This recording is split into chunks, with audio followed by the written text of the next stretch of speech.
striking the eyes with the fingers in particular, if that's effective or not. Too good. It's fractured, it's broken.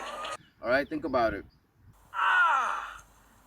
We're gonna now reposition the finger in a better manner, and that hurts a little bit to do, but to be a lot less once it's back in better position.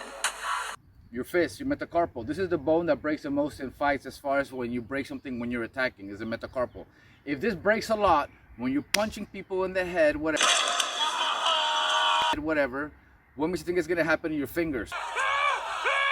If you actually think you're gonna get your fingers in between all those fucking swings and get your fingers in someone's eye successfully without breaking your finger, then you're living in La La Land. Who's the bitch now, bitch? Whatever you're thinking of doing with the fingers, My finger feels a little funny. just do it with your fucking fist.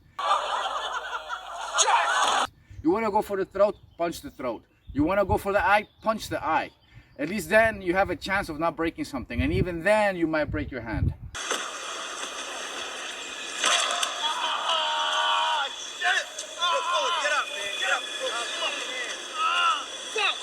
Oh yeah, and don't go with like the eye is soft type of bullshit, because street fighters will put their head down and they'll start swinging like this. They'll do all kinds of unorthodox shit. If you actually think you're gonna...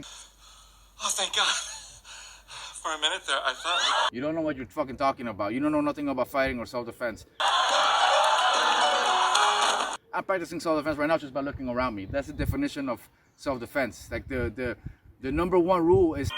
Experts call it situational awareness. Situational awareness means being more aware of your surroundings. You know where you are, you look around, and you recognize a potential danger. You can react earlier, and you can actually deal with it much better. Situational awareness, being aware of your surroundings. 6 cars outside. I can tell you that our waitress is left-handed, and the guy sitting up at the counter weighs 215 pounds and knows how to handle himself. I know the best place to look for a gun is the cab of the gray truck. I'm getting off subject here. Yeah.